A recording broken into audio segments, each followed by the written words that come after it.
ربیع الاول کی نسبت سے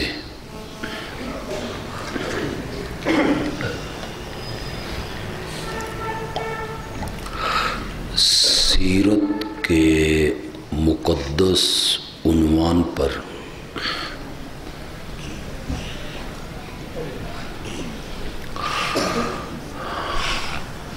سرگودا شہر میں تقریباً 40 پروگرام کر رہی ہیں۔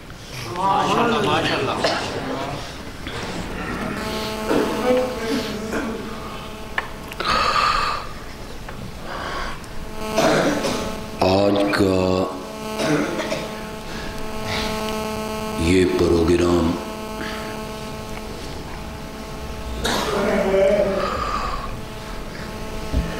ان تمام پروگراموں میں مرکزی حیثیت رکھتا ہے۔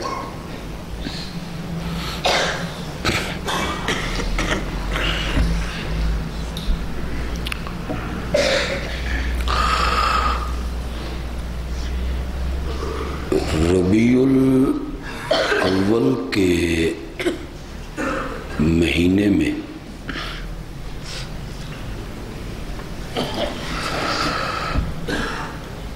آقا کی ولادت اور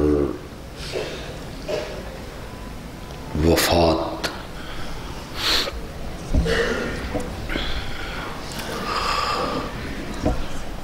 اس کی نسبت سے میرے آقا کا تذکرہ اپنی جوانی پہ ہوتا ہے۔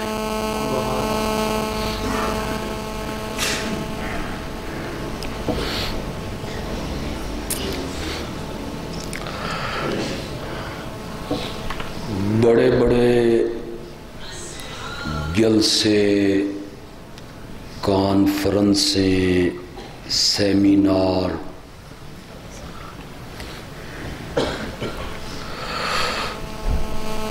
ہر سطح پہ منعقد ہوتے ہیں جن میں میرے آقا کے تذکرے ہوتے ہیں صلی اللہ علیہ وسلم۔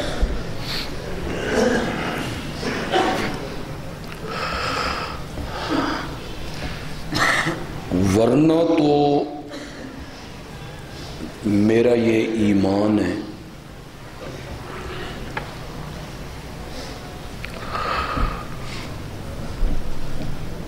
کہ اس کائنات میں کوئی لمحہ اور کوئی لحظہ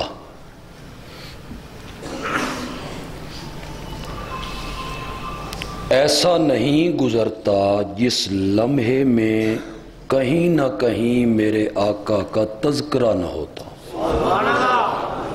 صلی اللہ علیہ وسلم۔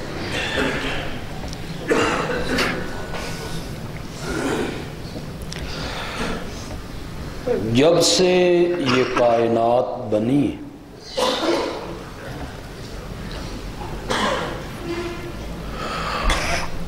اس وقت سے لے کے آج تک کہتے ہیں کہ بارش کے برسنے کا سلسلہ بھی جاری۔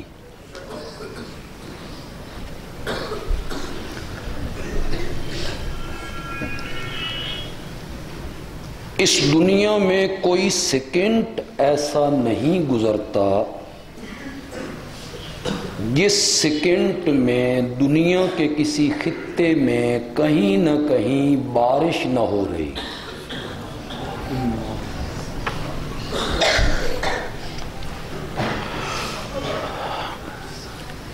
کہتے ہیں کہ بارش جب برسنا بند ہو جائے گی تو قیامت آ جائے گی۔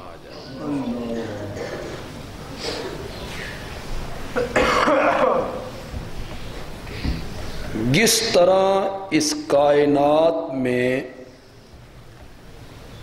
بارش کے برسنے کا سلسلہ کبھی ختم نہیں ہوتا، اسی طرح اس کائنات میں میرے آقا کا تذکرہ بھی کبھی ختم نہیں ہوتا۔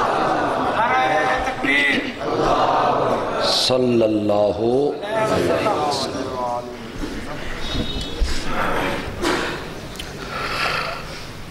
آج آپ نے اگر مجھے سنا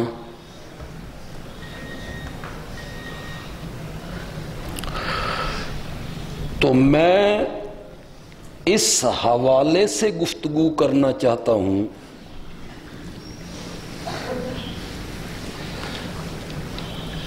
کہ سیرت کا تذکرہ ہمارے ملک میں جتنا زیادہ ہو رہا ہے،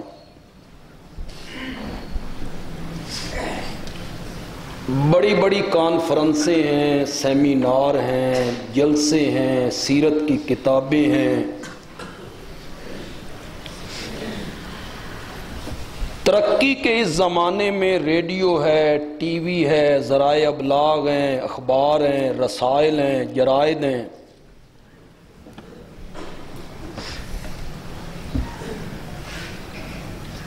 تو کیا وجہ ہے کہ میرے آقا کی سیرت کا تذکرہ جتنا زیادہ ہوتا چلا جا رہا ہے، ہماری سیرتیں اتنی ہی خراب ہوتی چلی جا رہی ہیں؟ اس کی وجہ کیا ہے؟ سمجھ آ گئی میری بات؟ یہ بات میں صحیح کہہ رہا ہوں کہ غلط کہہ رہا ہوں؟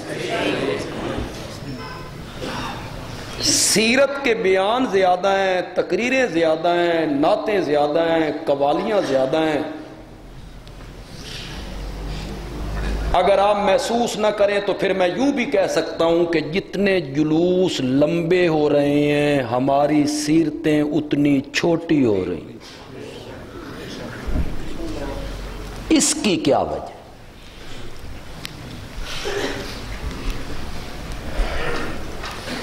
آج سے کچھ عرصہ پہلے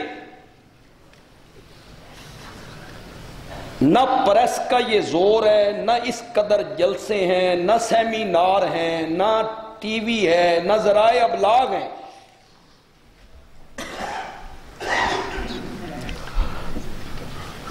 تو مجھے ایک شخص نظر آتا ہے، اس کا نام ہے مجدد الفسانی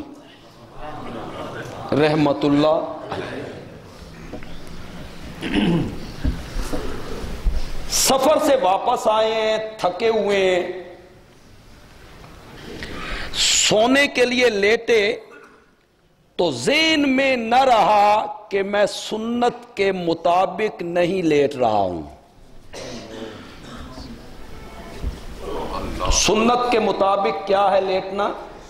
بیت اللہ کی طرح منہ ہو، دائیں کروٹ پہ ہو، ہاتھ رخسار کے۔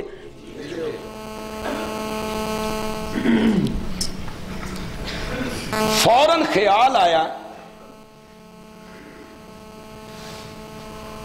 تو وہیں سے کروٹ نہیں بدلی، اٹھے، تھوڑی سی چہل قدمی کی اور پھر سنت کے مطابق آ کے لیٹے۔ سیرت کے جلسے کم ہیں، لیکن ان کی سیرتیں کیا ہیں؟ بہت خوبصورت ہیں، بہت اجلا ہیں، بہت اجلا ہیں، بہت خوبصورت ہیں۔ اگلی بات سن کے تو آپ حیران ہو جائیں، ہمارے ہاں وضو میں التیامن سنت ہے۔ یہ ہوں تھوڑے سراں دے اتو گزر گیا۔ التیامن کا معنی ہے دائیں طرف سے شروع کرنا۔ یہ کیا ہے؟ سنت۔ پہلے دایاں ہاتھ دھو، پہلے دایاں پاؤں دھو، تو یہ کیا ہے؟ سنت۔ چہرہ ایک ایسا عضو ہے جو دو نہیں ہے، ایک۔ مجدد الفسانی رحمت اللہ علیہ جب وضو فرماتے ہیں تو التیامن والی سنت پہ جو حرص ہے ان کو عمل کرنے کا، وہ چہرے پہ پانی اس طرح ڈالتے ہیں کہ پہلے قطرے دائیں طرف گرنے چاہیے۔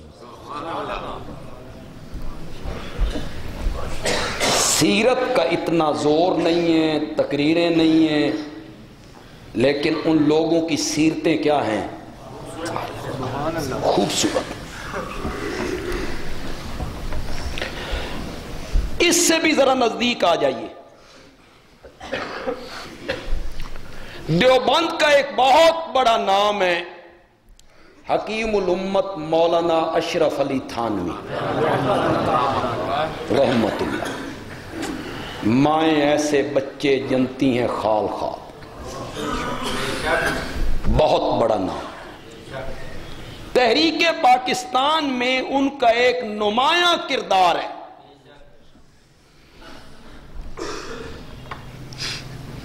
قائد اعظم محمد علی جناح صاحب سے پوچھا گیا تھا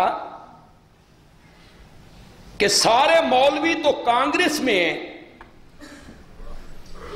آپ کے ساتھ تو کوئی عالم نہیں ہے، تو قائد اعظم نے جواب دیا کہ میرے ساتھ ایک ایسا مولوی ہے کہ اسے ترازو کے ایک پلڑے میں رکھ دیا جائے تو ہندوستان کے سارے مولویوں پہ بھاری نکلتا، اور وہ مولانا اشرف علی رحمت اللہ۔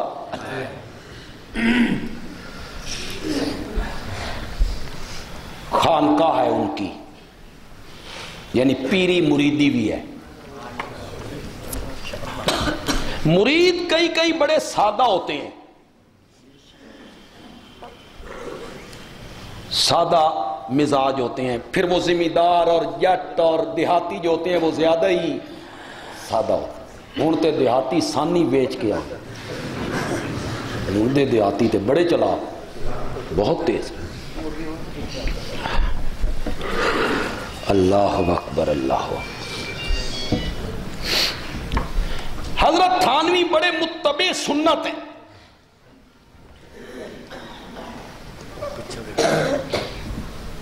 سفر پہ جا رہے ہیں تو مریدوں کو پتا چلا کہ فلاں اسٹیشن سے پیر صاحب نے گزرنا ہے، تو ایک مرید گنوں کا ایک گٹھا تحفے کے طور پہ لے آئے، پیر صاحب کو تحفہ دینا ہے گنیاں دا۔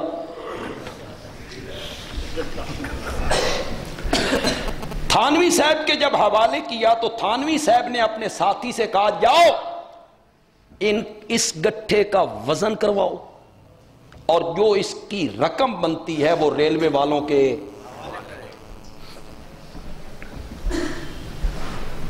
ٹی ٹی اور گارڈ کہتے ہیں، وہ مرید تھے حضرت تھانوی کے، وہ کہنے لگے حضرت اس کی کیا ضرورت ہے، ہم ہیں نا، آپ رکھیں۔ تھانوی صاحب نے فرمایا میں نے آگے جانا ہے،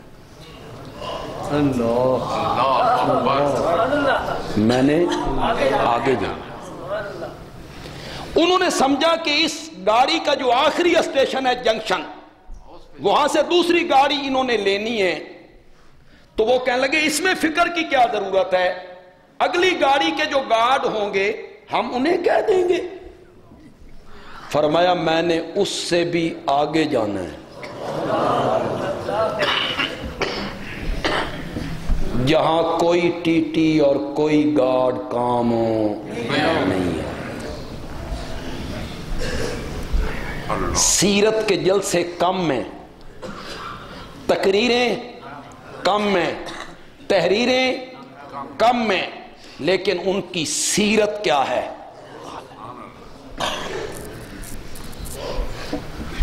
ذرا پیچھے چلے جائیے، شاہ اسماعیل شہید رحمت اللہ علیہ، حضرت شاہ ولی اللہ محدث دہلوی کے پوتے،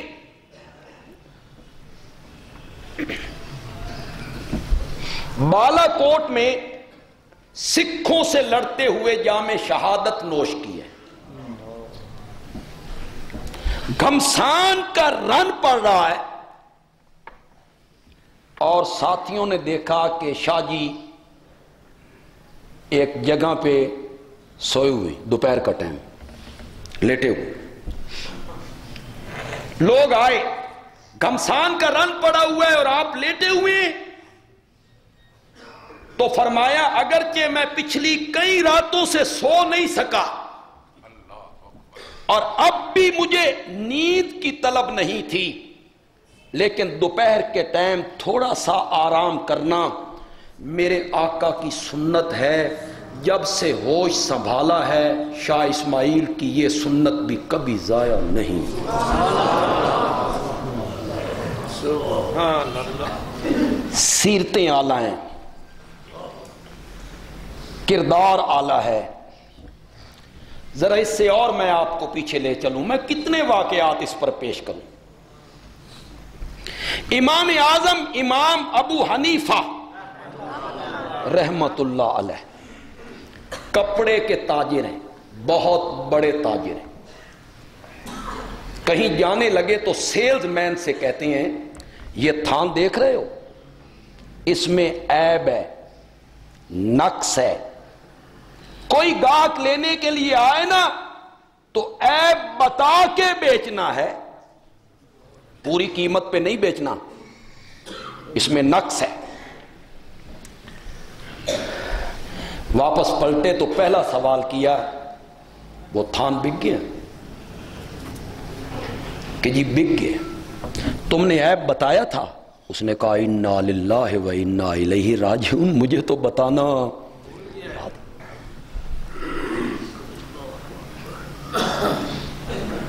تقریر سے ہٹ کے تھوڑا سا ماحول گفتگو کا بنا لیں، جتنے تاجر یہاں بیٹھے ہو سچی سچی گل کرنا۔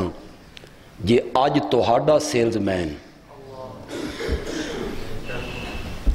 عیب دار چیز پہ پردہ ڈال کے پوری قیمت پہ بیچ دے، تم کیا کہو گے؟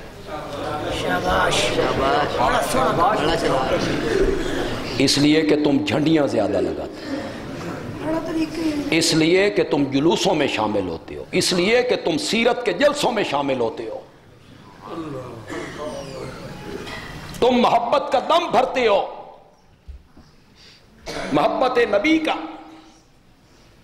امام اعظم کے پاؤں تلے سے زمین نکل گئی، جیسے آج کل سائیکل کرائے پہ ملتے ہیں، اس زمانے میں گھوڑے کرائے پہ ملا کرتے تھے۔ پوچھا وہ قافلہ کہاں کا تھا؟ پہلے لوگ قافلوں کی صورت میں آتے تھے سودا لینے کے لیے کہ فلاں علاقے کا، گھوڑا کرائے پہ لیا، پیچھا کیا، ان کا ٹھہر جاؤ، تم ایک تھان خرید کے آئے ہو۔ وہ لوگ کہنے لگے ہم چوری کر کے نہیں لائے، قیمت دے کے آئے۔ فرمایا یہ میں بھی جانتا ہوں کہ تم قیمت دے کے آئے ہو، لیکن جتنی قیمت تم دے کے آئے ہو تھان اتنی قیمت کا نہیں ہے، میں تمہاری رقم لوٹانے آیا ہوں۔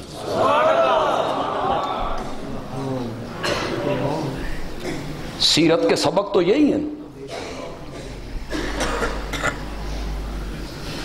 موضوع سے ہٹنا نہیں چاہتا، ضمناً ایک بات کہنا چاہتا ہوں، سمجھ آ جائے تو کہنا اچھی بات کہہ گیا ہے۔ بندیالوی کہتے ہیں جو امام اعظم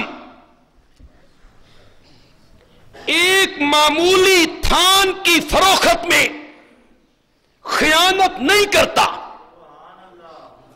اس نے قرآن و حدیث کے پہنچانے میں بھی خیانت نہیں کی۔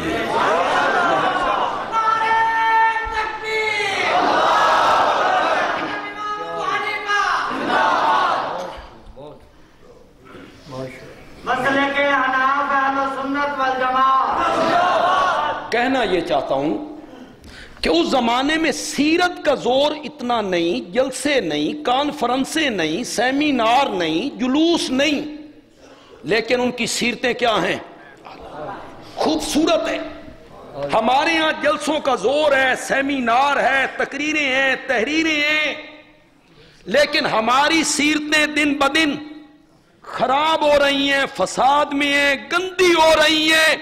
اس کی وجہ جو میری سمجھ میں آئی، اور آپ میرے ساتھ تائید کر دیں، نہیں تو آپ کو اختلاف کرنے کا بھی حق ہے، آپ اختلاف کر سکتے ہیں میرے تجزیے سے، کوئی میں ٹھونسنا نہیں چاہتا ہوں یہ تجزیہ، آپ اختلاف کر سکتے ہیں، اتفاق بھی کر سکتے ہیں۔ اس کی وجہ یہ ہے کہ آج کا خطیب اور سیرت بیان کرنے والا جو کچھ کہہ رہا ہے اس کا اپنا اس پہ عمل نہیں، اور جو سن رہے ہیں وہ عمل کرنے کے لیے سنو نہیں۔ آپ اس سے اختلاف بھی کر سکتے یا میرا تجزیہ صحیح؟ ہمارے قول و فعل میں کیا ہے؟ تضاد۔ ہم کہتے کچھ ہیں، کرتے کچھ۔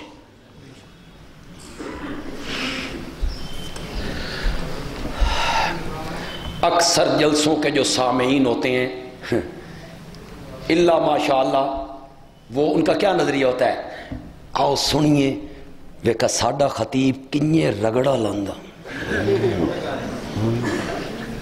یہ سننے کا نظریہ لوگوں۔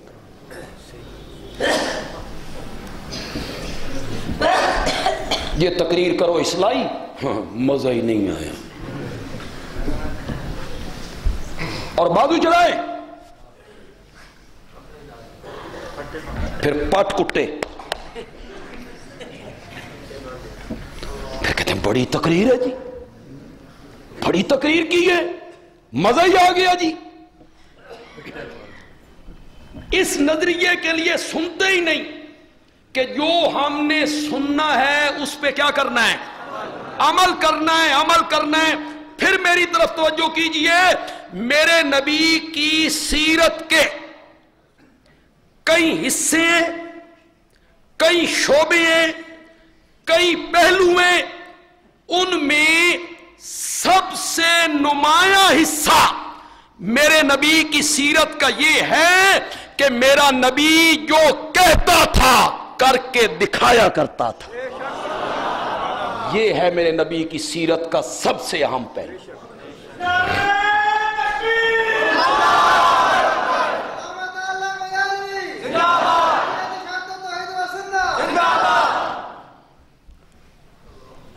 یہ سب سے حسن بیان ہوتا ہے کہ نہیں ہوتا؟ میرے نبی کا جمال بیان ہوتا ہے یا نہیں ہوتا؟ زلفیں ایسی تھیں، چہرہ ایسا تھا، آنکھیں ایسی تھیں، تلوے ایسے تھے، چال ایسی تھی، یہ لوگ بیان کرتے ہیں۔ لیکن سیرت کے سب سے اہم پہلو سے علماء نے صرف نظر کیا۔ جو پہلو میں آپ کے سامنے رکھ رہا ہوں، میرے نبی کی سیرت کا سب سے نمایاں پہلو یہ ہے، میرا نبی جو کہتا تھا، بلکہ اگر میں اس سے ایک قدم بڑھ کے جملہ کہہ دوں تو یقیناً غلط نہیں ہوگا، میرا نبی جو امت کو کہتا تھا اس سے بڑھ کے میرا نبی کر کے دکھایا کرتا۔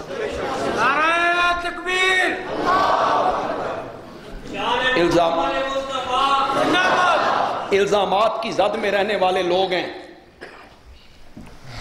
لوگ ہماری باتیں چنتے ہیں، بے کوئی گل لبے تے پروپیگنڈا کریے۔ میں نے یہاں ایک جملہ بولا ہے، اس کا کوئی غلط مفہوم نہ لے خدا کے لیے، کہ میرے نبی کا حسن بیان ہوتا ہے، علماء کرتے ہیں، تو کل کوئی بندہ جا کے کہے جی بندیالوی سے تقریر سننا گیا سا، انہوں نے آکھیا حسن بیان ہی نہیں ہونا چاہیے۔ خدا دنا حسن کا انکار نہیں ہے، اس پوری کائنات میں کسی ماں نے میرے نبی سے بڑھ کے حسین جنا ہی نہیں جنا۔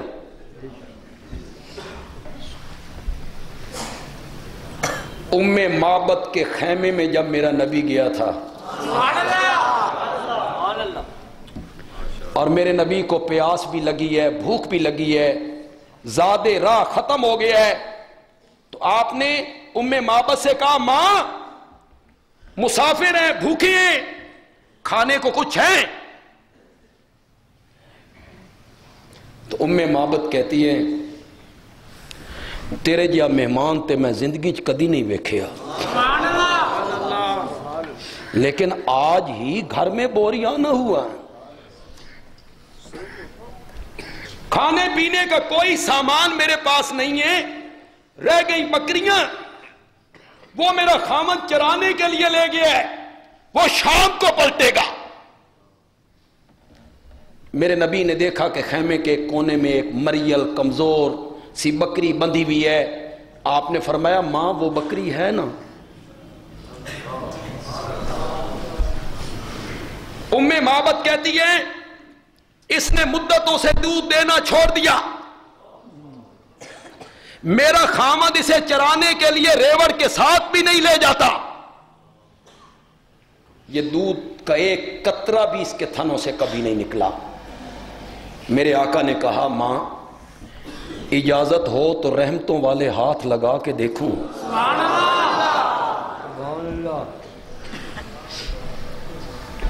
اس نے برتن دیا، میرے نبی اس مریل کمزور ضعیف جو سوکھ چکی ہے اس کے قریب آئے، تھنوں پہ ہاتھ رکھا۔ اگلے جملے تاریخ کے پسند آ جائیں تو کہنا بہت خوبصورت جملے ہیں، اور سبحان اللہ کہہ کے میرے سینے میں ٹھنڈ پہنچا دینا۔ ام معبد کہتی ہیں کہ جب اس کے تھنوں پہ اس نے ہاتھ رکھے تو پھر دودھ اس طرح برسنے لگا جس طرح سامن کے مہینے میں بادل برسا کرتا ہے۔ ام معبد کے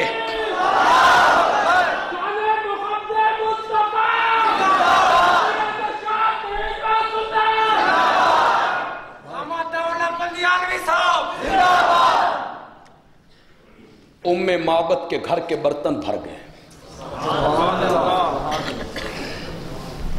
آپ نے اپنے خادم کو پلایا، صدیق اکبر کو پلایا، ام معبد کو پلایا، بھرے ہوئے برتن وہی رکھ دیے۔ شام کے ٹائم جب اس کا خامد آیا نا ابو معبد، تو اس نے خیمے میں بھینی بھینی خوشبو محسوس کی کہ میرا نبی جہاں سے گزر جایا کرتا تھا خوشبوئیں پیچھے چھوڑ کے جایا کرتا تھا۔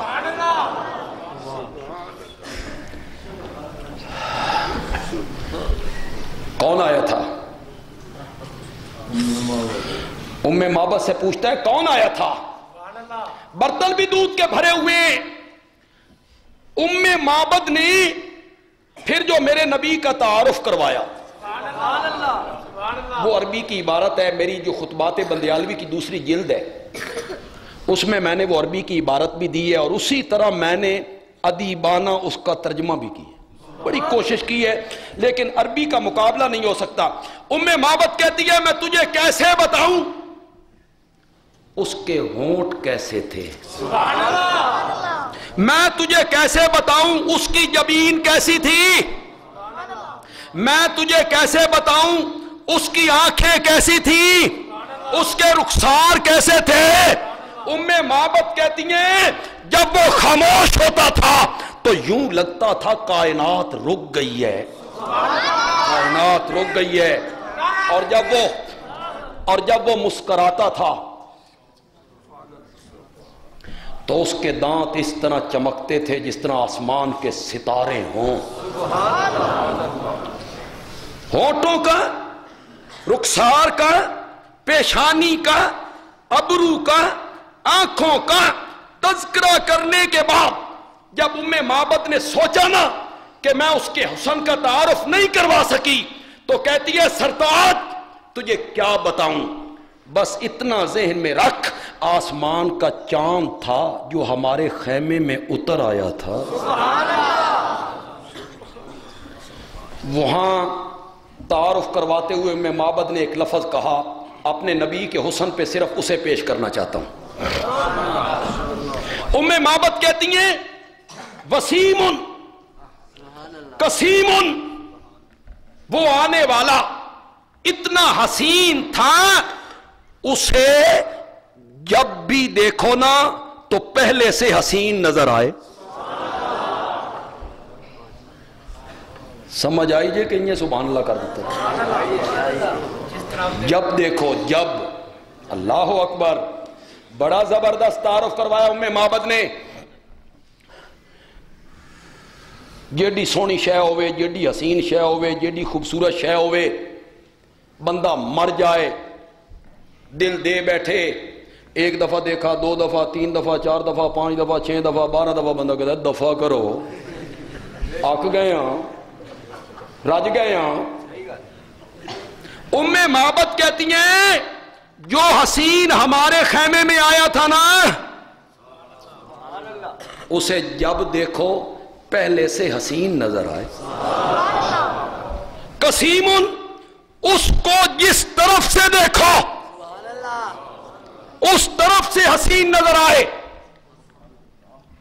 کیا کہنا چاہتی ہے؟ کہنا یہ چاہتی ہے کہ بندہ اپنے محبوب کا تعارف کروا رہا ہے، حسن بیان کر رہا ہے، تو بندہ کہتا ہے میرے محبوب دیاں اکھاں بڑیاں سونیاں نے، تو اس کا مطلب یہ ہوا جیڑیاں سونیاں اکھاں نے، ہوٹھ ایڈے سونے نہیں۔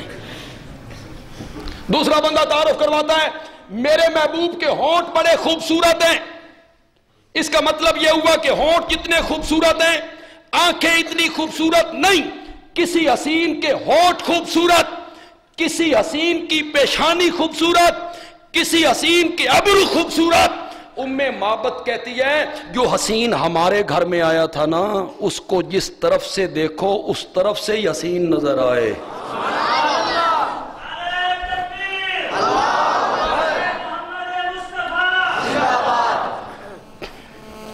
چلو یار واپس پلٹ آئیں، ہمارا موضوع کہیں رہ ہی نہ جائے۔ میرے نبی کی سیرت کا سب سے اہم پہلو کیا ہے کہ میرا نبی جو کہتا تھا، زور سے بولو، زور سے بولو، بلکہ کہتے کم تھے، عمل زیادہ کر کے دکھاتے تھے۔ یہ ہے سیرت کا سب سے اہم پہلو۔ امت کو کہا 5 وقت کی نماز پڑھو، کتنی؟ 5۔ اور میرے نبی نے خود 6 پڑھ کے دکھائیں۔ امت کو کیا کہا تم کتنی پڑھو؟ اور میرے نبی پر تہجد بھی کیا تھی؟ واجب، واجب۔ امت پہ تہجد کوئی واجب نہیں ہے، پڑھے تو ثواب ہے، اجر ہے، نہ پڑھے تو گناہ کوئی نہیں۔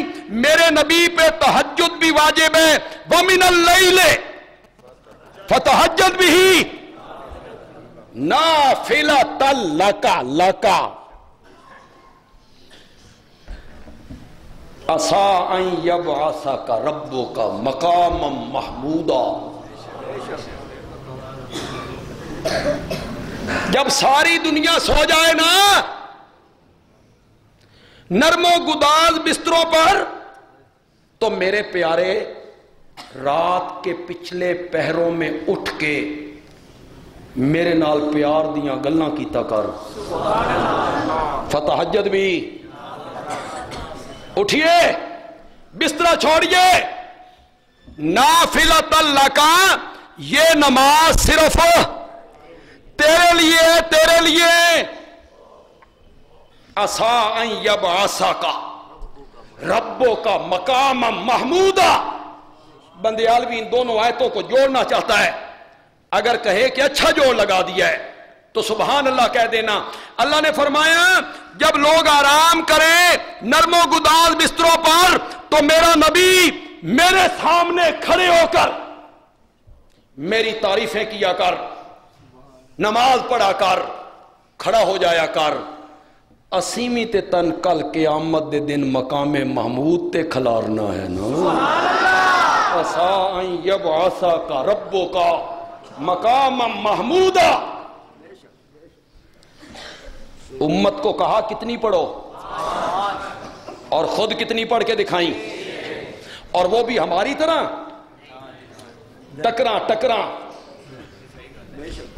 نہ رکوع، نہ قومہ، نہ قیام، نہ جلسہ، نہ سجدہ۔ اس طرح میری ماں ام المومنین عائشہ صدیقہ رضی اللہ تعالی عنہا کہتی ہیں لمبی قرات کی، پھر اتنا رکوع کیا، پھر اتنا سجدہ، پھر اتنا جلسہ، پھر اتنا طویل سجدہ کہ میرے دل میں خیال آیا کہیں آپ کی روح تو نہیں نکل گئی، تو میں نے آپ کے پاؤں کے انگوٹھے کو پکڑ کے ہلایا ہلایا تو آپ نے آگے سے انگوٹھے کو حرکت دی، بے جڑا تیرا خیال ہے نا انج گل نہیں جی۔ یعنی نماز پڑھی جا رہی ہے تو پھر نماز کیسی پڑھی جا رہی ہے کہ پاؤں مبارک سوج گئے، ورم آ گیا پاؤں مبارک پر۔ امت کو کہا مال پہ سال گزر جائے تو زکات دو، اور وہ بھی 2.5%، 40 روپے چوں 39 روپے تو ہڈے ایک میرا، 100 چوں 2.5 روپے میرے تو ہڈے، 1000 5 میرے باقی تو ہڈے۔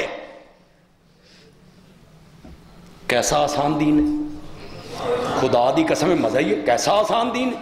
ورنہ جتنے اللہ کا خوف کرنے والے بندے یہاں بیٹھے ہو، اللہ سے ڈرنے والے، سچی سچی بتاؤ، اگر اللہ یہ کہتا ماں کے پیٹ سے آیا تھا تو بدن پہ کپڑا کوئی نہیں، سر پہ ٹوپی کوئی نہیں، پاؤں میں جوتی کوئی نہیں، منہ میں دانت کوئی نہیں، بولنے کی سکت کوئی نہیں، شعور کوئی نہیں، پھر تو بڑا ہوا، پھر شعور آیا، پھر اور بڑا ہوا، پھر شادی، پھر بال بچے، پھر دکان، پھر مکان، پھر دوسری دکان، ہن وپارے وے بھئی ادھا مال تیرا تے ادھا میرا۔ اگر اللہ یہ کہہ دیتا، جو خوف خدا رکھنے والے ہیں عمل کرتے کہ نہ کرتے؟ کرتے، گالی وپار دیے، لیکن اس نے کیا کہا 39 روپے تیرے ایک میرا، 2.5 روپے میرے، 100 چوں باقی تیرے، تے جڑے من دینے نہیں نا وہ آسمان والے پاسے نہیں سٹنے نا، غریب رشتہ دار، محلے دار، یتیم، مسکین، طالب العلم، علم کے طالب، ان مستحقوں کو دینا ہے، معاشرے میں، ماحول میں، محلے میں، تے سونا دنیا دا ہر سود حرام ہے، ہر سود حرام ہے، تے تینوں نہ سود دینا کتنا، 7%، 8%، 9%، 10%، میرے بینک کے پیسے جمع کرا، غریبوں پہ خرچ کر کے، مسکینوں پہ خرچ کر کے، یتیموں پہ خرچ کر کے، برادری کے غریبوں پہ خرچ کر کے میرے بینک کے پیسے جمع کرا، میں 100 دا 700 کر کے واپس کرنا ہی۔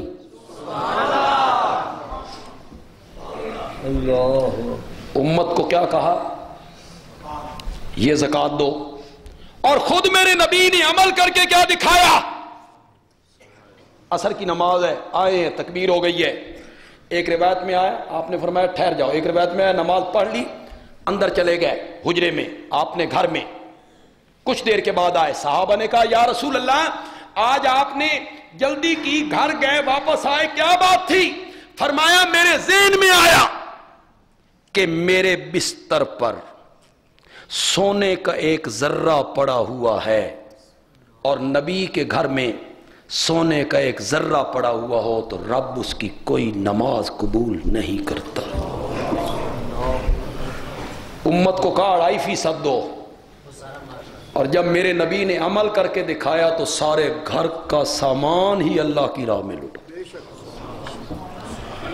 آخری وقت میں جو رات کو چراغ جلتا ہے اس کا تیل بھی پڑوسیوں کے گھر سے ادھار مانگا جاتا ہے۔ جو کہا میرے نبی نے اس پہ کیا کیا؟ عمل کر کے دکھایا۔ اب میری بات آپ نے غور سے سنی، میرے نبی نے فرمایا جو تم پہ زیادتی کرے نا ان کو معاف کر دیا کرو، درگزر سے کام لیا کرو، دشمنوں کو کیا کر دو؟ معاف کرو۔ ادفع باللتی ہی احسن، برائی کے بدلے میں برائی نہ کرو، برائی کے بدلے میں کیا کرو؟ معاف کر دیا کرو۔ ہوں ذرا اپنے میں بھی اپنے دل جھانک کے ویکھاں، تسی بھی اپنے دل جھانک کے ویکھو، دشمن نو معاف کرنا سوکھی گل ہے؟ جس تو گالاں کڈیاں ہوں، اشارہ کر رہا ہوں، اشارہ اگر اشارہ کروں سمجھ جاؤ گے۔ جس نے تمہاری بیٹی کو نیزے مارے ہوں، اب پتہ نہیں سمجھ آیا کہ نہیں آیا۔ جس نے تمہارے چچا کے جسم کے 12 ٹکڑے کر دیا، جس نے تمہارے چچا کا کلیجہ، دل، گردے نکال کے ہار بنا لیا، کوئی سمجھ میں آ رہی کو نہیں آ رہی ہے؟ آ رہی ہے۔ جس نے تمہارے یاروں کو تپتے ہوئے کولوں پہ لٹایا، جس نے تمہاری ایک ماننے والی کو مکہ کے چوراہے پہ 2 اونٹوں کے ساتھ باندھ کے 2 ٹکڑے کر دیا،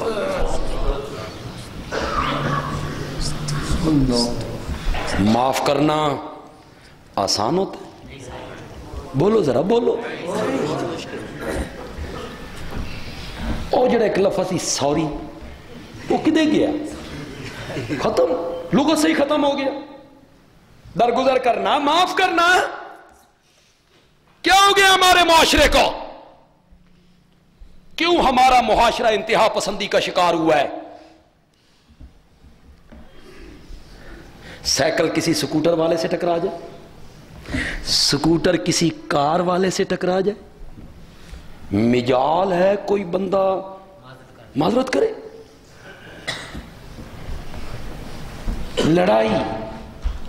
میں نے رات بھی ایک پروگرام میں یہ واقعہ سنایا، گجرات میں ایک آدمی کی ماں بیمار ہوئی، وہ اسپتال لے کے آیا، ہسپتال والوں نے داخل کیا اور اسے کہا یہ دوائیں جلد از جلد لے کے آؤ ورنہ تمہاری ماں مر جائے گی۔ اب اس بیٹے کا بتاؤ جس کی ماں ہسپتال میں ہو، ایمرجنسی میں ہو، دوائیں لے کے آؤ، نہیں لاتے ہو تو پھر مر نہ جائے تمہاری ماں، اس کے ہوش ٹھکانے ہوں گے؟ وہ بندہ باہر نکلا، میڈیکل سٹور کی طرف وہ جا رہا اپنی کار پہ، کچہریوں کے قریب سے گزرا، ایک وکیل صاحب کا سکوٹر اس کی کار اس سکوٹر سے ٹکرا گئی۔ وہ تو مدہوش تھا نا، اس کے ذہن میں تو ماں تھی۔ وکیل صاحب اترے، اس سے تکرار شروع کیا، اس نے کہا میری ماں بہت بیمار ہے، مجبوری ہے، مجھ سے غلطی ہو گئی ہے۔ وہ نہیں مانے، بات آگے بڑھی، انہوں نے اور وکیلوں کو بلایا، اس بندے کو کار سے نکال کے اینٹیں مار مار کے قتل کر دی۔ اس کی ماں اسپتال میں پڑی تھی۔ یہ کیوں پسندی ہے معاشرے میں؟ کیا بات ہے؟ کوئی کسی سے بات کرے، کوئی برداشت کا مادہ ہی کیا ہو گیا ہے؟ ختم۔ بیٹا باپ کی نہیں سنتی، بیٹی ماں کی نہیں سنتی، نو سستی نہیں سنتی، بھائی بڑے بھائی کی نہیں سن رہا، بھتیجا چچا کی نہیں سن رہا۔ کیا خیال ہے، میں بات ٹھیک کر، یہ انتہا پسندی ہے نا معاشرے؟ وہ جو معذرت کا لفظ ہے، سوری کا لفظ ہے، اپنی غلطی کا احساس ہے، وہ کیوں معاشرے سے یہ بات ختم ہو رہی ہے؟ مسلک سے آپ ہٹ جائیں، مسلک میں بھی انتہا پسندی ہے، مذہب کے معاملے میں بھی انتہا پسندی۔ ہم انتہا پسندی کی حدود کو چھو رہے ہیں، نفرت۔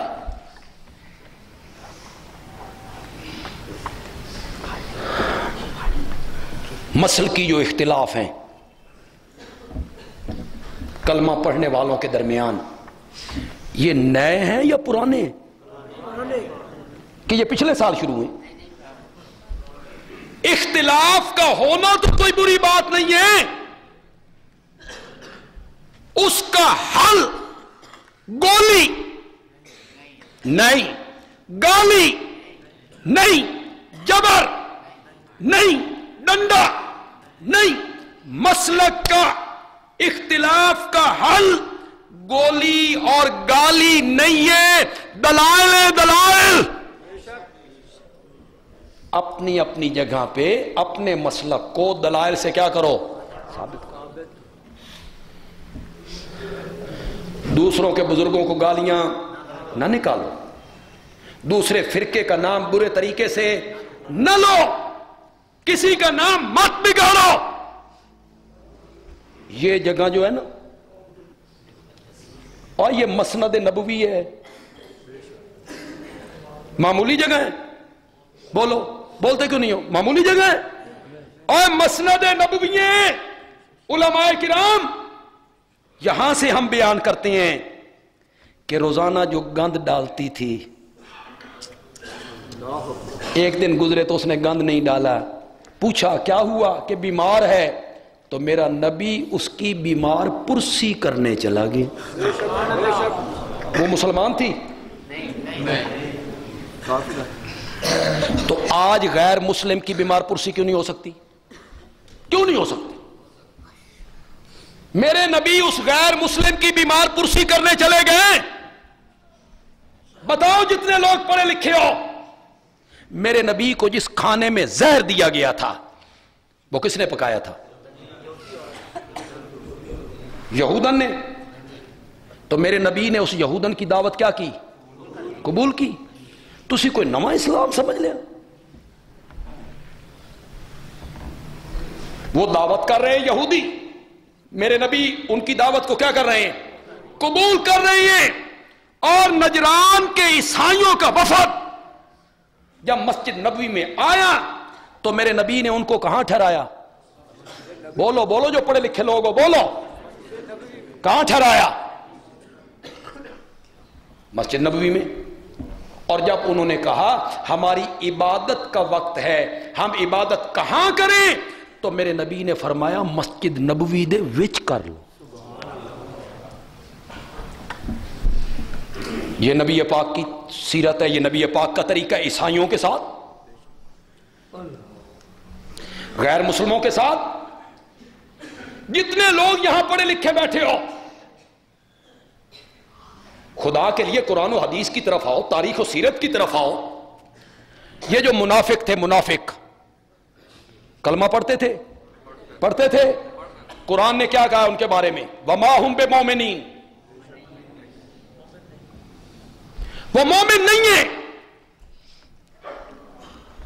اللہ گواہی دیتا ہے کہ وہ جھوٹے ہیں۔ صورتیں اتری، میرے نبی نے منافقوں سے جہاد کیا، انہیں مارا، انہیں قتل کیا، کسی منافق کو۔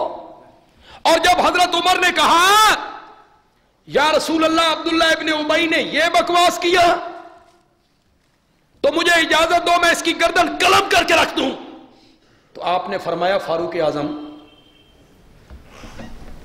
یہ کام نہیں کرنا، ورنہ لوگ کہیں گے محمد اپنے ساتھیوں نو بھی قتل جی صلی اللہ ہو۔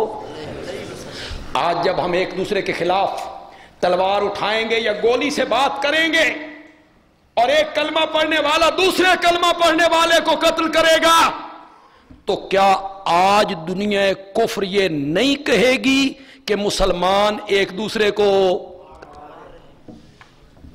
ان کو تو فرقوں کا پتہ ہی نہیں ہے نا، گولی کوئی حل ہے؟ امن ختم ہو گیا، چین ختم ہو گیا، نمازاں دا مزہ ختم ہو گیا، نمازاں دا لطف ختم ہو گیا۔ اندر نماز ہو رہی ہے، دروازے پہ کلاشنکوف لے کے بندہ۔ ہندوستان کی مسجدوں میں بھی نمازیں اسی طرح ہوتی ہیں، امریکہ کی مسجدوں میں بھی نمازیں اسی طرح ہوتی ہیں، لندن کی مساجد میں نمازیں اسی طرح ہوتی ہیں جہاں جس طرح ہمارے یہاں ہو رہی ہیں۔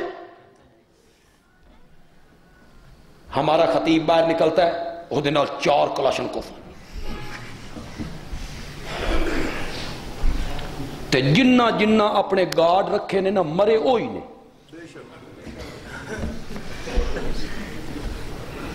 مجھے کئی لوگ کہتے ہیں کہ تسی کو رکھو، میں آقا وہ گارڈ ہی من مار چھڑنا، دماغ پھرے انہوں دا گارڈ رکھو جی۔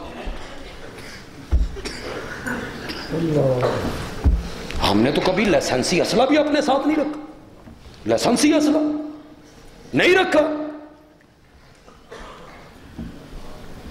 باہر نکل رہے ہیں گارڈ ہیں، لوگ کیا کہیں گے یار یہ کیا حالت ہے اس ملک کی؟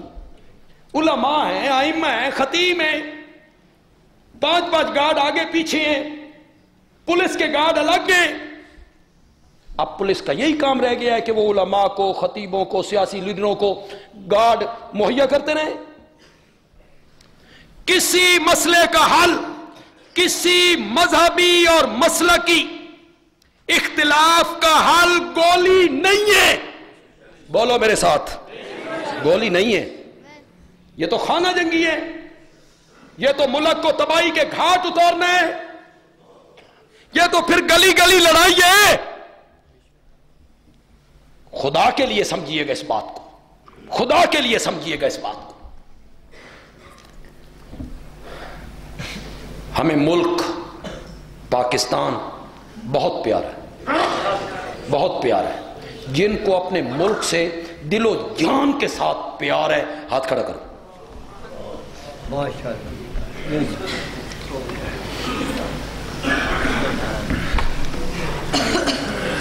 عزت دی ٹہنی نالوں، عزت دی ٹہنی نالوں، عذرا بانو سلمہ کٹیاں، پھر جا کے اے موقع بنیاں پاکستان کوئی سوکھا بنیا۔ عزت دی ٹہنی نالوں، عذرا بانو سلمہ کٹیاں، پھر جا کے اے موقع بنیاں پاکستان کوئی سوکھا بنیا۔ عزتیں لٹی ہیں اس کے لیے، اس ملک کے لیے۔ آج بھی ہماری کئی کلمہ پڑھنے والی عورتیں سکھوں کے گھروں میں ہوں گی کہ انہیں پکڑ لی تھیں، اندھے کنویں میں چھلانگیں لگائیں، کہیں ایک کو والد نے خود قتل کیا کہ اگر یہ زندہ رہی تو ہندو اور سکھ اس کی عزت اس پاکستان کے لیے، اس ملک عزیز کے لیے، جو ہمارے مہاجر بھائی ہیں۔ ہجرت بڑا اجر کا کام ہے، ہجرت کا بہت بڑا اجر ہے۔ جو ہمارے مہاجر بھائی ہیں وہ تو اللہ کے پاس پہنچ گئے ہوں گے، جو ہجرت کر کے آئے ہیں ان کی آل اولاد ہوگی۔ بتاؤ تمہیں اپنے آباء و اجداد بتاتے ہوں گے کہ کتنی قربانیاں انہوں نے دی تھیں، اس لیے کہ یہاں قتل و غارت ہو۔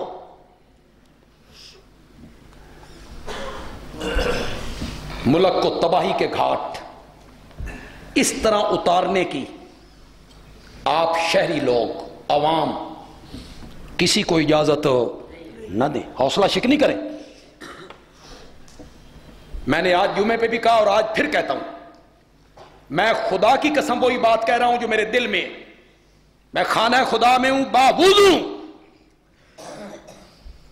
یہ ملک ہمیں اپنی ماؤں، بہنوں، بیٹیوں کی عزتوں سے زیادہ پیارا ہے۔ کیوں؟ ہم ان کی عزتیں بچا کے بیٹھے ہوئے ہیں تو اس ملک کی 4 دیواری میں تم اس کو ٹکڑے کرنے پہ تلے ہوئے ہو۔ خدا نہ خواستہ، خدا نہ خواستہ، خاکم بدہن، خاکم بدہن، اگر یہ ملک نہ رہا اللہ اسے قیامت کی صبح تک قائم رکھے، اللہ اس کی حفاظت فرمائے، اور اس کے دشمنوں کو اللہ تباہ و برباد کر کے رکھ دے۔ اگر یہ ملک نہ رہا نا خدا نہ خواستہ تو ہماری ماؤں بہنوں بیٹیوں کی عزتیں محفوظ ہو نہیں رہے گی. کہاں جاؤ گے؟ کہاں جاؤ گے بتاؤ؟ افغانستان کے لوگ بھاگے تھے تو پاکستان نے گودیں اور جھولیاں پھیلا دی تھیں. تسی کتھے جاؤ گے؟ بولو. تم اس ملک سے نکل کے اگر دشمن آ گیا خدا نہ خواستہ کہاں جاؤ گے؟ کس ملک میں جا کے پناہ لو گے؟ اس لیے اس بات کا عہد کرو اور نوجوانوں اس بات کا عہد کرو اور میرے ساتھ بیک زبان ہو کے کرو کہ اس ملک کے بچانے کے لیے اگر ہمیں اپنی عزتوں کی قربانی دینی پڑی تو ہم اس کے لیے بھی تیار ہیں انشاءاللہ. کہ یہ ملک بچنا چاہیے, اس کی سرحدوں کی حفاظت ہونی چاہیے. اور جو لوگ دہشت گرد اس میں تقسیم کوئی نہیں ہوتی, یہ مذہبی دہشت گرد ہے تو ایک غیر مذہبی دہشت گرد ہے. دہشت گرد ہے, مذہب کے نام پہ کرے, مسلک کے نام پہ کرے, قومیت کے نام پہ کرے, لسانیت کے نام پہ کرے, صوبائیت کے نام پہ کرے. بوری بند لاشوں کے رنگ میں کرے, پتھا خوری اس رنگ میں کرے. جو دہشت گرد کسی رنگ میں بھی دہشت گردی کرتا ہے ملک کے لوگوں کو اس کی مذمت کرنی چاہیے کہ وہ غلط ہے, جس رنگ میں بھی کوئی دہشت گرد. کل فیصل آباد تھا, کون سا علاقہ تھا, 10 سال کی بچی نکرانی مالکن کا کپڑا استری کرتے ہوئے. کیا عمر ہے 10 سال کی, ظالموں کھیلنے کی عمر ہے, گڑیوں سے کھیلنے کی عمر ہے. غربت کی وجہ سے وہ نوکری کرتی ہوگی, مالکن کا کپڑا جل گیا تو مالکن نے, اس کے شوہر نے, بیٹے نے مل کے اس کو قتل کر دی. اتنا مارا کہ وہ مر گئی. یہ بھی دہشت گردی, یہ سب دہشت گردی ہیں کسی رنگ میں ہو. تو ہم ہر قسم کی دہشت گردی کے خلاف ہیں, خدا گواہ. کیوں بھائی, آپ جتنے لوگ بیٹھے ہو تمہارے بچے سکول نہیں پڑھتے تو پھر پشاور میں جو کچھ ہوا تم میں سے کون ہے جو یہ بات کہے بھئی ٹھیک ہویا؟ کوئی پاگل ہوگا, ملک دشمن ہوگا, غلط آدمی ہوگا. ورنہ اب پریشان ہو کے کوئی نہ, اب سکول کھلنے اس کے باوجود لوگ پریشان ہیں کہ کوئی نہ. سکول ایک ایسی جگہ ہے جہاں چھٹی ہوتی ہے تو ہزاروں کی تعداد میں بچے باہر نکل. خود کش کو روکنا آسان ہے, کیسے پتا اس کے ماتھے پہ لکھا ہوگا کہ یہ خود کش ہے؟ تو خطرات تو منڈلا رہے ہیں. تو یہ کام صرف انتظامیہ کا یا پولیس کا نہیں ہے, ہر شہری کو اس میں اپنا کردار ادا, ہر شہری کو کرنا چاہیے. نظر رکھے, مسجد میں آؤ تو باہر سے آپ آ رہے ہیں, محلے سے صبح کی نماز عشاء کی نماز آ رہے ہیں, دیکھیے ارد گرد دیکھیے, کوئی ہوٹل ہے, کوئی دکان ہے, کوئی نامعلوم آدمی, کوئی نیا آدمی. مسجد میں آئیے دیکھیے وضو خانے میں کوئی نیا آدمی, اے صوفی پڑھاؤ چھوڑ دو, بندہ کو گولی مار کے نس دو, تو نظرہ جھکائی پھر داؤں میں. الرٹ رہو, ہر بندہ اپنا کردار ادا کرے. کرنا چاہیے کہ نہیں کرنا چاہیے؟ ہر بندے کو بازار میں کردار ادا کرے, بس کے اندر سفر کرے تو کردار ادا کرے, ارد گرد نظر رکھے. ہر دکاندار نظر رکھے اپنے گاہکوں پر, گاہک نظر رکھے دوسرے گاہک پر, ہر نمازی نظر رکھے کوئی مسجد میں نئے آنے والے. تو انشاءاللہ پھر کافی حد تک دہشت گردی پر قابو پایا جا سکتا ہے. ہم میں سے ہر بندہ اس کا کردار ادا کرے. باقی رہ گیا مدارس. یہ تو کتوں غلط فہمی ہو. میں جو مدرسہ ہے جامعہ ضیاء العلوم، میں سرگودا کی انتظامیہ کو پیش کرتا ہوں. آئیے چیک کیجئے، دیکھیے، پڑھائی چیک کیجئے، کمرے چیک کیجئے. اور میں تو ایک آسان سا طریقہ بتا دیتا ہوں، آسان سا طریقہ. محلوں میں ہوتے نا مسجد، مدرسے کہاں ہوتے ہیں؟ ان کے ارد گرد مکان کو نہیں ہوتے، دکانیں کو نہیں ہوتی. ان مکان والے کو پوچھو، ان دکانداروں سے پوچھو جو ہمارے ارد گرد دکاندار ہیں، جو ہمارے ارد گرد مکان ہیں، ان سے پوچھو یہاں کیا ہوتا ہے، وہ تمہیں بتائے، تمہاری غلط فہمی دور ہو. آئیے ہمارے مدرسے کو چیک کیجیے. اور میں کہوں گا ہر مدرسے والے کو کہ وہ اپنے مدرسے چیکنگ کے لیے ان کے دروازے کھول دے. آؤ بھائی چیک کرو.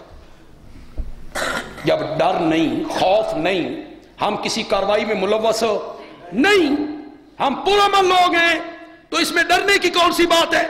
آئیے چیک کیجیے، طالب علموں سے ملیے. انہیں ٹریننگ کرنی ہے، انہیں بم بنا. انا للہ. اور انہوں مل کے ویکھو، انہوں نال کدی گل کر کے ویکھو نہ طالب علماں نال. میں نے یہی تقریر کی تھی سانحہ پشاور کی مذمت میں. اس دن آدمی اتنے نہیں تھے جتنے آج آئے ہیں کہ میرے والد صاحب نے ایک طالب علم کو کہا جا کیلے لے کے آ. وہ گھنٹہ تے آیا ہی نہیں، گھنٹے تو بعد آیا کلیجی لے کے. والد صاحب نے کہا میں تو کیلے آ کے سان تے گھنٹہ لا چھڑے ہی تے پھر کلیجی. اس نے کہا استاد جی گل لے وے جلے بازار گیا تے میں بھول گیا بے استاد آکھیا کی.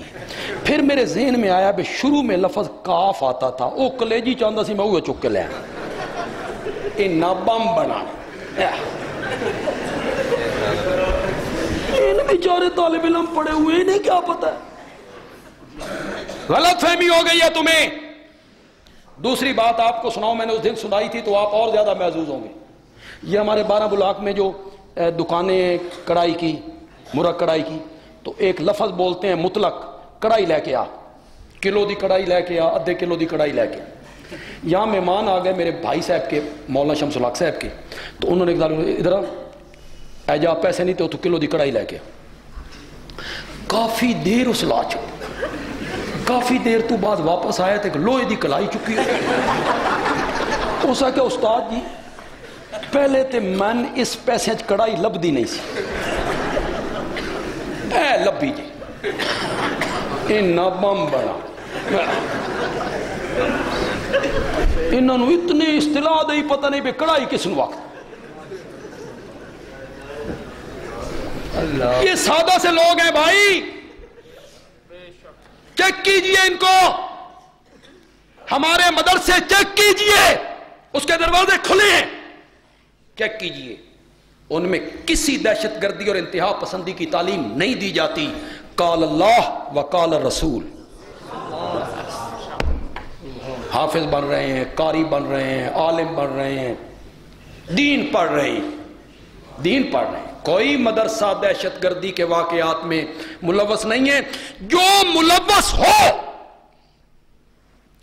لوگوں کی زکوٰۃ لے، فطرانہ لے، قربانی کی کھالیں لے، اور پھر یہ ساری چیزیں وصول کر کے مدرسے میں دہشت گردی کی تعلیم دیتا ہو، اس مدرسے والوں کو قرار واقعی سزا ملنی چاہیے، ملنی چاہیے. انہیں سزا دیں، ان کے نام ظاہر کریں، اخباروں میں دیں، تاکہ کوئی آدمی ایسے مدارس کو ایک پیسہ بھی چندے میں نہ دے. اور ان سے پوچھے بھئی چندہ اس واسطے دینے ہو کہ آپ نئی نسل کو تباہ کرتے رہے. معاف کرنا آسان ہے، کہنا بڑا آسان ہے، کرنا. میرے نبی نے کہا دشمن کو معاف کر دیا کرو. اور پھر جب میرے نبی نے کر کے دکھایا تو کر کے اس وقت نہیں دکھایا جب ہاتھ میں کچھ بھی نہیں تھا، نہ کر کے اس وقت دکھایا جب میرا نبی مکے کا فاتح بن کے آیا۔ جی، قوت ہے، طاقت ہے، فوج ہے، خالد ابن ولید جیسا جرنیل ہے، طلحہ و زبیر جیسا بہادر ہے، ابو عبیدہ جیسا جرنیل ہے، اشارہ ابرو کے منتظر ہیں، اجازت دو۔ جی، کل میرا نبی اسی مکے سے چھپ کے گیا تھا، آج میرا نبی فاتح بن کے آ گیا۔ فاتح کیا کرتے ہیں پھر؟ تباہی مچا دیتی۔ ملکہ بلقیس نے کیا کہا تھا؟ بادشاہ کے کسی شہر میں داخل ہوتے ہیں اس کو تباہ کر دیتے ہیں۔ میرا نبی فاتح بن کے آیا، اپنے چچا سے کہا اے ابو سفیان نو لے جا تے اس جگہ تے کھلار جس درے وچوں سارے لشکر نے گزرنا ہے، اے ساڈا ذرا تنتنا تے ویکھے تے صحیح، یہ مکے والوں کو جا کے بتائے تاکہ کوئی مکے والا ہمارے مقابلے میں آنے کی جرت، خون خرابہ نہ ہو، دکھا اس کو۔ حضرت عباس لے کے گیا ابو سفیان کو، ایک درے پہ کھڑا کیا، یہ کون سا قافلہ ہے؟ فلاں قبیلہ۔ یہ کون ہے؟ فلاں قبیلہ۔ یہ کون ہے؟ قبیلہ۔ یہ کون ہے؟ فلاں قبیلہ۔ یہ آنے والے کون ہیں؟ یہ انصار ہیں۔ ان کا سالار کون ہے؟ سعد ابن عبادہ۔ اب ایک جوش تو ہوتا ہے۔ سعد ابن عبادہ نے جب ابو سفیان کو دیکھا نا تو ایک نعرہ لگایا، الیوم یوم الملحمہ، آج بدلے دا دن نے، آج بیت اللہ وچ بھی خون حلال ہے، آج تم نہیں بچ سکو گے، الیوم یوم الملحمہ، بدلے کا دن نے۔ گزر گئے اور قافلے گزر گئے، سب سے آخر میں میرے نبی کا قافلہ آیا ہے۔ اپنے نبی کی تواضع پہ قربان ہی جاؤ، آگے آگے نہیں چلے، سب سے پیچھے۔ جب گزرے نا درے سے، ابو سفیان نے کہا جی ٹھہریے، آپ رک گئے۔ آپ نے فرمایا وہ جو نعرہ سعد ابن عبادہ نے لگایا ہے، بدلے کا دن نے، قتل و غارت کا دن نے، خون حلال ہے، وہ صحیح ہے؟ آپ نے فرمایا سعد کو بلاؤ، بلایا گیا۔ آپ نے فرمایا سعد، یہ جو ملحمہ کی لام ہے نا، اسے رے میں بدل دے، الیوم یوم الملحمہ نہیں، الیوم یوم المرحمہ۔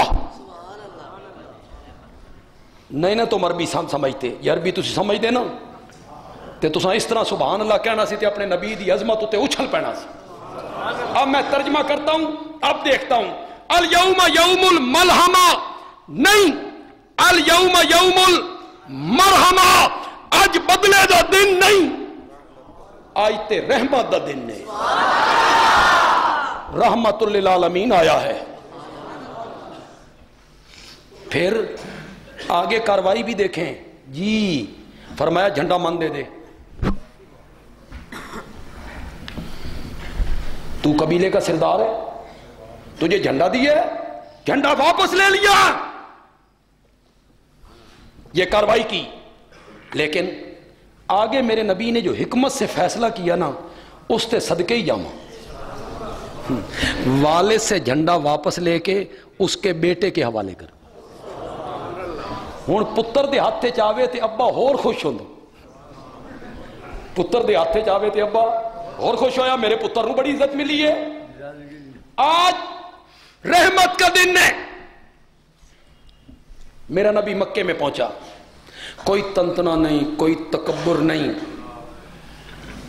تاریخ کے یہ لفظ ہیں کہ آپ جھک رہے ہیں، اونٹنی قصبہ پہ جھک رہے ہیں، کیا پڑھ رہے ہیں؟ انا فتحنا لک فتحا مبینا. جھکتے جھکتے جھکتے جھکتے آپ کا ماتھا مبارک اونٹنی کی کوہان کے ساتھ جا کے لگ گیا. کسی فاتح کو آج تک تم نے اتنا عاجزی کرتے ہوئے دیکھا ہے؟ دنیا مثال پیش کر سکتی ہے فاتح ہو اور اتنی عاجزی ہو؟ اونٹنی بیت اللہ کے ایریے میں داخل ہوئی، آپ نے طواف کیا. طواف کرنے کے بعد بیت اللہ کا دروازہ کھلا گیا، آپ اندر داخل ہوئے. تو جب آپ بیت اللہ کے اندر گئے تو ساتھ صدیق اکبر نہیں تھے، بلال تھا. اللہ اکبر. زید کا بیٹا اسامہ تھا. غریب لوگ آپ کے ساتھ ہیں. اندر چلے گئے، نوافل پڑھے، باہر نکلے نا تو بیت اللہ کے دروازے کے درمیان کھڑے ہو کر دونوں چوکھٹوں پر میرے نبی نے ہاتھ رکھ دیا. ایک ہاتھ اس چوکھٹ پہ، ایک اس چوکھٹ. اتنے تک سارے مکے کے لوگ بھی مطاف میں جمع ہو گئے، سامنے جمع ہو گئے. 10,000 یہ تھے، باقی بھی قریشی مکے کے لوگ آئے. آپ نے فرمایا بتاؤ قریشیوں، آج میں تمہارے ساتھ کیا سلوک کرنے والا ہوں؟ تو وہ کہتے ہیں جو ایک شریف آدمی سے توقع ہے، تو خود کریم ہے، شریف ہے، تیرا باپ شریف ہے، تیرا دادا شریف. آپ نے فرمایا اگر میں آج چاہوں تمہارے نوجوانوں کو قتل کر دوں اور تمہارے بچوں کو نیزوں کی انگلیوں پہ اچھال دوں اور تمہاری عورتوں کو لونڈیاں بنا لوں، لیکن لا تسریب علیکم الیوم انتم الطلقاء، جاؤ میں نے تم سب کو معاف کر دیا ہے، جاؤ میں نے تم سب کو معاف کر دیا ہے. یہ ہے میرے نبی کا کردار، جو کہا اس پہ عمل کر کے دکھا. صرف کہا نہیں، قول و فعل میں تضاد نہیں ہے، جو کہا کر کے دکھا. میں نے تمہیں معاف کر دی. اکرمہ بھاگ گیا تھا. اکرمہ کی بیوی آ گئی. یہ کون ہے؟ ابو جہل دی نو. ابو جہل کون ہے؟ میرے نبی کا سب سے بڑا دشمن. بڑا دشمن. اس دی نو آ گئی. کیسے؟ اپنے شوہر کی امان چاہتی ہوں. نبی پاک نے فیصلہ کیا تھا کہ اکرمہ جتھے ملے نا فقتلو. کچھ بندے ایسے تھے جن کے بارے میں آپ نے فیصلہ کیا تھا. اپنے خامد کی امان چاہتی ہوں. فرمایا بیٹا کتنی؟ کہ 1 مہینہ. فرمایا جا، میں نے تیرے خامد کو 2 مہینوں کے لیے امان دے دی، کوئی نہیں قتل کرے گا اس کو. اس کے پاؤں تلے سے زمین نکل گئی. عورت کی ضمانت کوئی نہیں مانتا تھا عرب میں. میری ضمانت، میں جب اکرمہ کو جا کے کہوں گی نا کہ میری ضمانت پہ تجھے امان دی ہے، اس مننا کوئی نہیں. تو وہ کہتی ہے کوئی نشانی دو.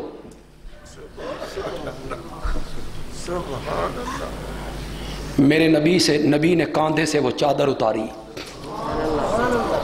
جس کے تذکرے قرآن کرتا ہے.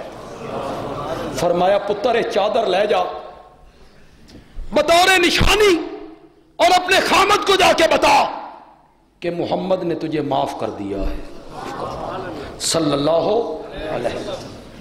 جو آج اپنے دروازے کو بند کر دے امن پا گیا، جو بیت اللہ میں آ جائے امن پا گیا، جو ابو سفیان کے گھر کے اندر چلا جائے امن پا گیا. یہ مکہ فتح ہوا.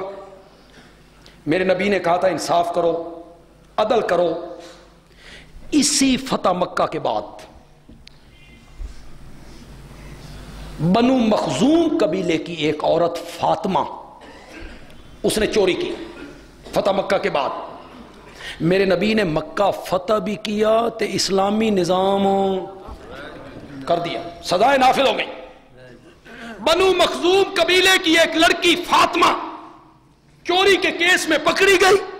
مقدمہ میرے نبی کے سامنے آیا اور میرے نبی نے اس کے ہاتھ کاٹنے کا حکم صادر کیا. یہ جو اسلامی سزائیں ہیں نا، خدا دی قسمیں اگر اے نافذ ہو جان نا، آپ جرم کا تصور بھی نہیں کر سکتے. اس وقت دنیا میں سب سے زیادہ کم جرائم کس ملک میں ہوتے ہیں؟ سعودیہ. کیوں؟ جرم کی سزائیں نافذ ہیں، مجرم کو سزا دو. لیکن یہاں کہتے ہیں او جی پھر ٹنڈے نظر آن گے.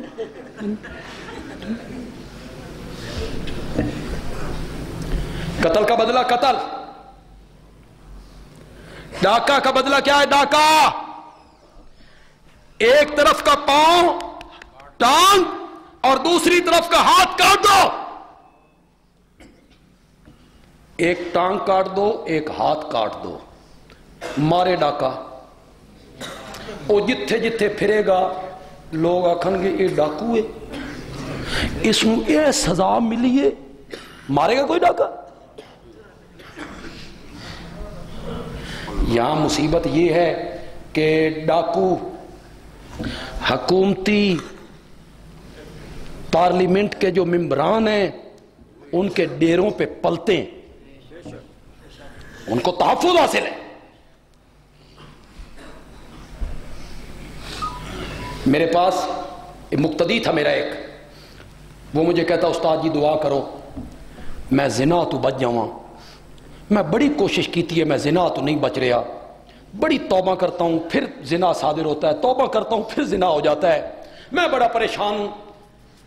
پھر وہ کچھ مدت میرے پاس نہیں آیا جمعہ پڑھنے کے لیے. پھر آیا تو کہنے لگا مولانا اللہ من سچی توبہ دی توفیق دے دیتی. میں نے کہا کس طرح؟ اس نے کہا جی میں سعودیہ گیا تھا جدے میں ملازمت کے سلسلے میں، تو ایک دن اعلان ہوا کہ جمعے کی نماز کے بعد فلاں جگہ پہ ایک زانی کو سنگسار کرنا ہے، تو دیکھنا جس نے ہے تو آ جاؤ. میں بھی چلا گیا. اس زانی کو جو میں نے سنگسار ہوتے ہوئے دیکھا نا، اللہ نے مجھے زنا سے سچی توبہ کی توفیق دے دی. وہ سزا دے. شریعت کی سزائیں کوئی ایسی سزائیں دے تو صحیح، آپ دے تو صحیح.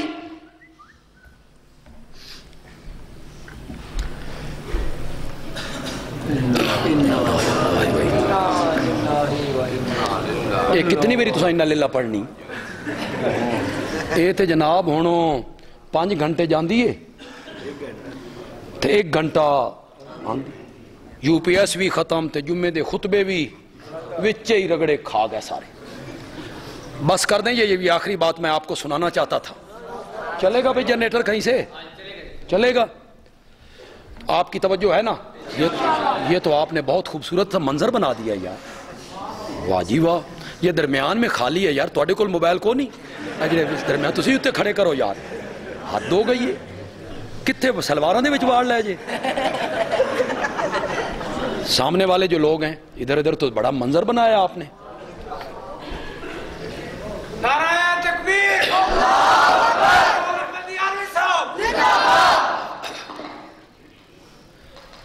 اس فاطمہ نامی عورت نے چوری کی، میرے نبی نے اس کو ہاتھ کاٹنے کا کیا دے دیا؟ حکم دے دیا. قبیلہ بڑا تھا، چودھری تھے. انہوں نے کہا ہمارے قبیلے کی عورت کے ہاتھ کٹ جائیں تے ساڈا تے نک کٹیا گیا. کوئی سفارش ڈھونڈو، سفارش کہ کون ہے؟ کہ زید کا بیٹا اسامہ. نبی پاک اس سے محبت کرتے ہیں، نبی پاک اس سے پیار کرتے ہیں. اسامہ سے آپ میری طرف دیکھیں، پیار کرتے ہیں. اس کو کہو. اسامہ گئے، سفارش کی. نبی پاک کا چہرہ غصے سے سرخ ہو گیا. آپ نے فرمایا اللہ کی حدود کے بارے میں بات کرتے ہو؟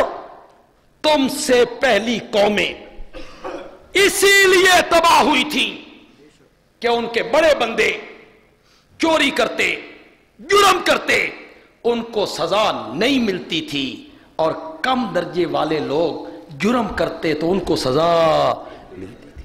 ہمارے معاشرے میں یہ بات ہے کہ کوئی نہ؟ زور سے بولو۔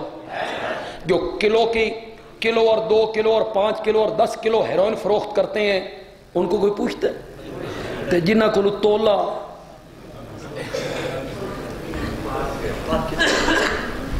وہ قومیں اس لیے تباہ ہوئی، ان کے بڑے لوگ جرم کرتے تھے تو سزا سے بچ جاتے تھے، اور چھوٹے لوگ جرم کرتے تو انہیں سزا دیتے تھے۔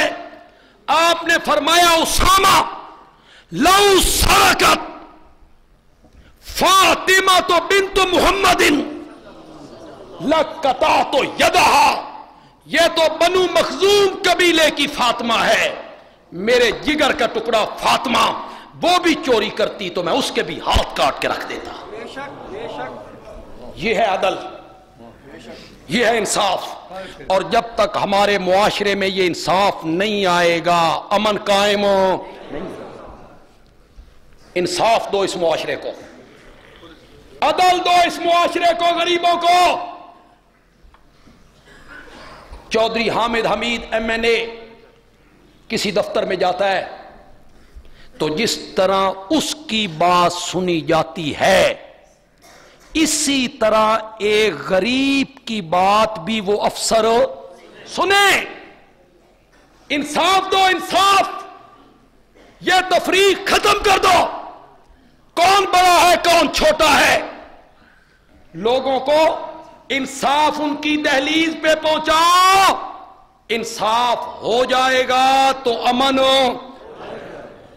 یہاں لوگوں کو انصاف نہیں مل رہا ہے۔ جو میرے نبی نے کہا تھا انصاف کیا کرو، عدل کیا کرو، اور پھر میرے نبی نے خود انصاف کر کے دکھایا۔ اللہ تعالیٰ عمل کی توفیق عطا فرمائے۔